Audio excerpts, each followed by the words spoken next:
Hello F11 members and welcome to the Fundamentals of Post-Production video tutorials for issue 86, March 2019. So here's a picture of an abandoned farmhouse on a moor in Yorkshire near Slaithwaite. Quite a moody image. I thought we'd get black and white today and talk through the processing of this picture. It was raining, it was a dark winter's day, quite a moody location though. So let's just come out of that, out of Photoshop. This is the finished image here, and I want to take you back into Lightroom. And here we go. Here's the image, basically the starting point for the image here. And actually that's not the starting point. This is the starting point here. The color image there with a bit of clipping going on in the sky. So what I'm going to do is convert to black and white, optimize this picture, burnt out sky there. So I'm going to take the sky from this picture and I'm going to combine the two. So let's get to work. So what do I do first? So I've decided, I'm in develop module and I've decided that I'm going to go for black and white. So I'm going to start by looking at Lightroom's preset options here, and I just hover my cursor over the various options, and it's a case of thinking, you know, what works best. Now, there's nothing to say that you need to use one of these presets, and they're only just a starting point anyways. But you can see there's various different contrasts and even toned images here too. But fairly predictably, I like the one that's called Black and White Landscape. It's got some nice contrast to it and quite a punchy black and white image. But I'm going to start tweaking this inevitably anyway. So I'm ignoring the sky here. We'll be taking the sky from the other image, so that doesn't matter. So the first thing I'm going to do is, having converted to black and white, is just add a little bit more contrast. I do things in black and white that I wouldn't do in color, one of them being add a lot more contrast. And in this particular case, I'm going to use one of Lightroom's presets again. It's called, it's here in the point curve display, tablet, whatever you want to call it, and it's called medium contrast. So I'm just going to click on that. And let's put a touch more contrast in there, which is quite nice. As you can see, the presets put a touch of clarity in there. Now what I want to do is just look at, I'm just focusing on the house itself. And let's have a look at my black and white points, as I always do. So, hold down the Alt key, move the white slider to the right. Can I afford to boost the whites in the picture, ignoring the sky part of the image? I can go right up to about +40 before I start clipping highlights in the actual farmhouse or landscape. So that's good, okay. And I'm going to do the same with the blacks. Can I make those blacks just a touch richer? And so now I'm just going to move the slider to the left here. Now, normally I tend to think that, you know, every pixel is precious and we want as much detail in the shadows as possible. And you can see here this display showing the blues, because I've got this little arrow here highlighted. That tells me where I'm clipping shadow detail. And I am in the windows of the house. But you know what? I don't mind. There's beauty in a dense black, and I think this picture will benefit from that. I don't need to see anything in there anyway, so I'm willing to pay that price. Remember, with your post-production, you know, there are no rules. At the end of the day, it all comes down to the picture.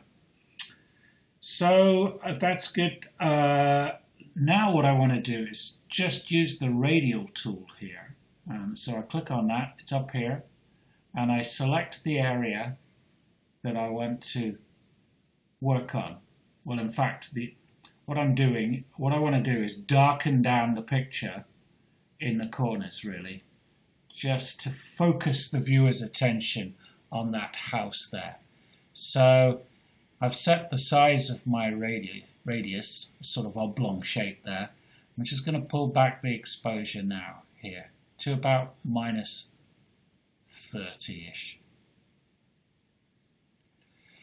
And I think that's done what I want it to. It's not an obvious transition there.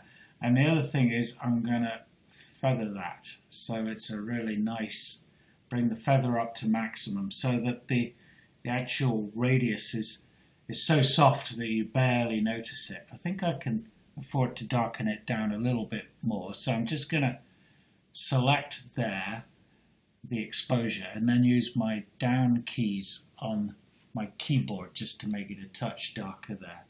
The margins a touch darker there. Okay, now I click on done. Now I want to add a touch of grad, not because I'm going to attempt to pull back those blown highlights in the sky. We're taking the sky from another frame. I just want to make the merging of the sky and the this image easier by just putting a grad in on the landscape so there's less of a transition with the dark sky. So I hold down my shift key and I pull down the grad tool. That keeps it dead level. And just darken down again, just a touch, the top of the hills there. Not so much that I start seeing a visible grad, of course. So I'm going to go to about minus 30 there. Okay, right, that's that. Pretty much how I want it. Let's look at the sky picture now. And that's it untouched. So again, I'm going to convert to black and white landscape. And what I want to do is look at my blacks again. I can afford to ignore the blacks in the landscape, pull the blacks to the left a little bit. And I think what I'm going to do is look at my whites as well. We don't want muddy greys in the sky, we want some nice contrast. So I move the whites to the right until that highlight there at the top starts to clip. And now what I'm going to do is use the grad again, hold down my shift key and put a nice really soft grad on this to darken down the top of the sky there. I'm going to be quite radical with this because as I said, in black and white I do tend to do things that I wouldn't go a little bit more extreme than I would in colour. Right, that's good. So now what I'm going to do is open both of these images in Photoshop and bring them together. So I'll just pause you now and I'll see you in Photoshop in a second. So welcome back, and I'm now in got these two images open in Photoshop. Here's the dark image, the sky image, and here is the landscape. So what I'm going to do is select the dark image and now just go to my actions here called Select, Cut and Close, which does exactly what it says, selects all of the image, cuts it out and closes it. So if I now run that action, and now I go to paste, and it's going to paste that darker image on top of this brighter image there, run paste, and there it is. As you can see here on the left in my layers palette, there's the dark image on top of the bright image. Click on and off the eye icon to see or not see the selected layer. So what I want to do is merge these, and this will be a really easy merge to do using layer masking. So I come up here and I select my lasso tool, and I'm just going to run it just below the skyline here. All I'm doing now is selecting the area of this top layer that I want to see. And then I'm now going to make a mask so that I can see that bit, but I can see through the rest of the layer to the brighter image beneath. That's what layer masking does. So I have these actions which I've made before, which make layer masks for me. And the numbers you see coming down here ranging from 50 to 800 designate the feathering, meaning whether I'm going to have a really soft edge to my mask or quite a hard one. And I'm going to go with quite a soft one here, around about 400 pixel edge to this. Now if I just run that action, it merges the image really quite nicely. I'm pretty happy with this. It doesn't need much work at all, but I do think that this area of the landscape here is just a little bit dark where this layer mask is incurring on that. So I just want to push back that layer mask a bit, and I'm going to do that using the paint tool here. Click on that, and I want to paint in black because I want to increase the size of the masked area, i.e. this area we can see through, to enable me to see the brighter area below that. So I select relatively low opacity up here. I'm going to go around about 15%, and painting in black. Adjust the size of my brush here.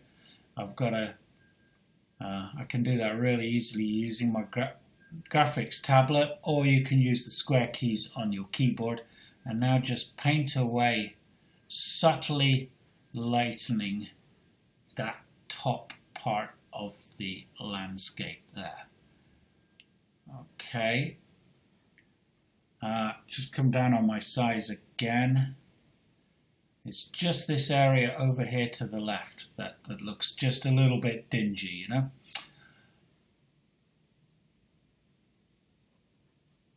Okay, better to use a low opacity tool brush than a high one, and gradually build up the effect that you like. But I'm quite pleased with that now.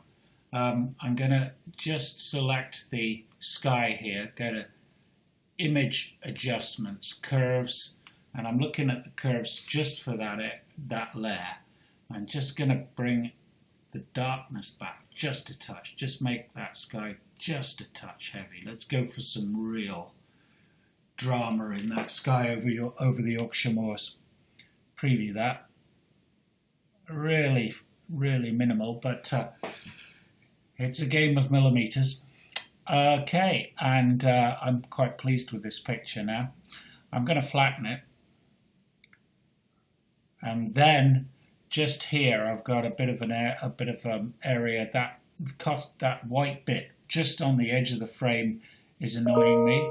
So I'm going to select my content aware healing brush here. Make sure content aware is selected up here. Zoom in to 100%. Select the area I want. Move this layers palette out of the way, and then just remove the offending area.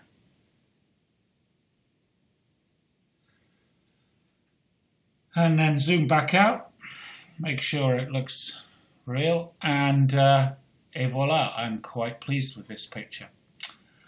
So that's my black and white conversion of a Yorkshire Moors picture.